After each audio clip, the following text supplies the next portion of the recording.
नमस्कार सभी को। मैं पीयूष कुमार, व्याख्याता राजनीति विज्ञान। आज हम अफ़गानिस्तान पर चर्चा करेंगे।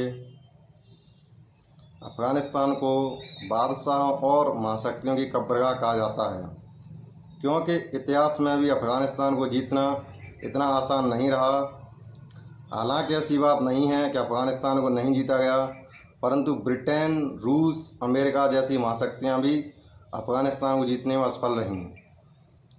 वर्तमान अफ़गानिस्तान की राजनीति तालिबान के हाथों में आ गई है। तालिबान की उत्पत्ति कैसे हुई, इसकी हम विस्तार से चर्चा करेंगे। बात शीत युद्ध के दौर से आरंभ होती है, जब दुनिया दो गुटों में बटी हुई थी। एक गुट का नेता अमेरिका था और दूसरे गुट का नेता यूएसएसआर। अमेरिका के समर्थित संगठन सीटो का 1954 में पाकिस्तान सदस्य बना। पाकिस्तान के सदस्य बन जाने से अमेरिका रूस के अत्यधिक नज़दीक पहुंच गया। इस स्थिति को बैलेंस ऑफ पावर करने के लिए रूस के द्वारा अफ़गानिस्तान पर कब्जा करना आरंभ किया। यह दौर 1973 से आरंभ होता है और 1979 में यूएसएसआर की सेनाएं अफ़गानिस्तान में प्रवेश करती हैं। यूएसएसआर की सेनाओं का अफ़गानिस्तान में प्रवेश करने के साथ ही नव शीत युद्ध या दूसरा शीत युद्ध आरंभ हो जाता है।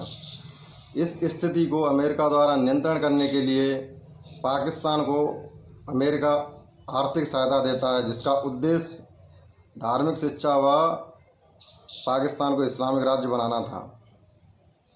और इसके अलावा अरब कंट्रियां भी पाकिस्तान को आर्थिक सहायता देती हैं, जिसका उद्देश्य पाकिस्तान को इस्लामिक स्टेट बनाना था। पाकिस्तान में धार्मिक शिक्षा मदरसों में दी जाती थी, जिसे तालीम कहते थे। धार्मिक शिक्षा का प्रभाव उत्तरी पाकिस्तान में अधिक था, जहां छात्रों का संगठन तालिबान बना और तालिबान की उत्पत्ति भी उत्तरी पाकिस्तान से ही मानी जाती है। सन 1990 में शीत युद्ध समाप्त होता है और यूएसएसआर की सेनाएं अफ़गानिस्तान से वापस जाती हैं। वापस जाने के साथ ही वहाँ शक्ति शून्यता की स्थिति उत्पन्न हो जाती है। दूसरी तरफ पश्चिमी पाकिस्तान और अफ़गानिस्तान के बीच पहले पश्तून इलाके में धार्मिक शिक्षा को बढ़ावा देने और शरिया कानून को लागू करने के लिए धार्मिक आंदोलन आरंभ होता है।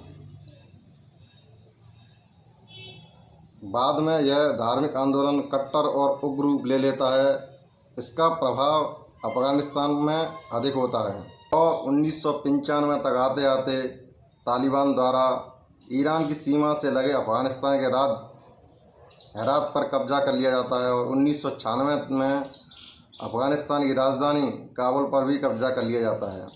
1996 तक आते आते अफ़गानिस्तान के अधिकांश राज्य तालिबान के प्रभाव में आ जाते हैं। सन 1996 में अफ़गानिस्तान की राजधानी काबुल पर कब्जा करने के साथ ही तालिबान अफ़गानिस्तान की राजनीति पर हावी हो जाता है और अफ़गानिस्तान का शासन तालिबान के हाथों में आ जाता है।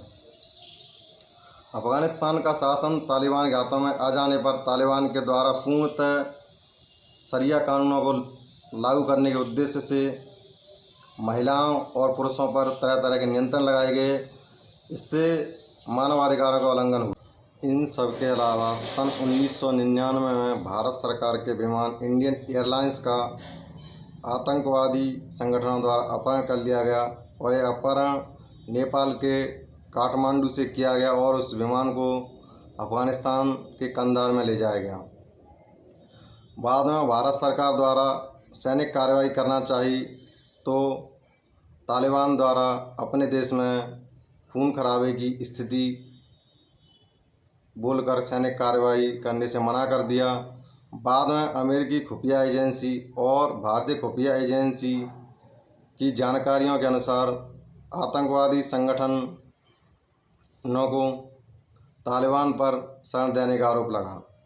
इसके अलावा सन 2001 में अमेरिका के वर्ल्ड ट्रेड पार्क पर आतंकी हमला हुआ जिसे 9/11 का हमला कहा जाता है, जो कि अलकायदा के आतंकवादियों द्वारा किया गया, परंतु अलकायदा के आतंकवादियों को भी तालिबान पर शरण देने का आरोप लगा। इसके अलावा 2012 में मलाला यूसुफजई, जो कि स्कूली छात्रा थीं, उन पर स्कूल जाते समय हमला किया गया। इसके अलावा पाकिस्तान के पेशावर में सन 2014 में स्कूली छात्रों पर हमला किया गया।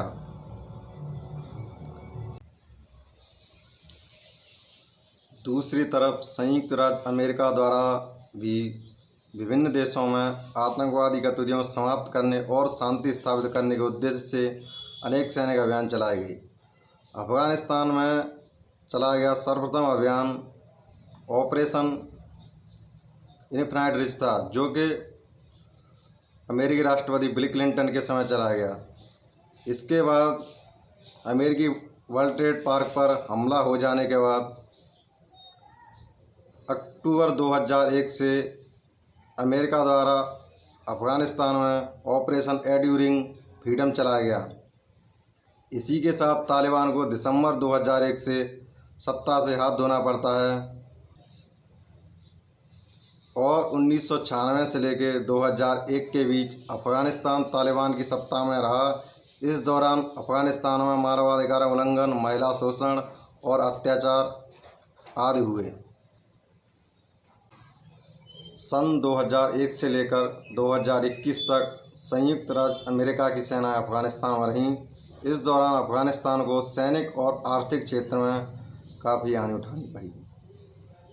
इस स्थिति को समाप्त करने और इस खूनी संघर्ष को समाप्त करने के उद्देश्य से अमेरिका और अफगानिस्तान के बीच वार्ता के कई दौर चले।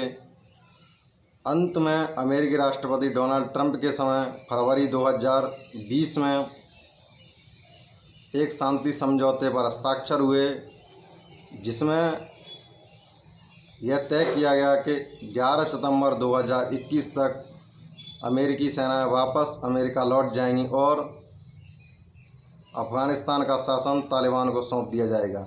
यह एक प्रकार से द्रव्य संधि थी और अफगानिस्तान का शासन तालिबान को कुछ शर्तों के साथ दिया गया है, जिसमें पहले की तरह मानवाधिकार उल्लंघन, महिला शोषण और अत्याचार आदि नहीं होंगी।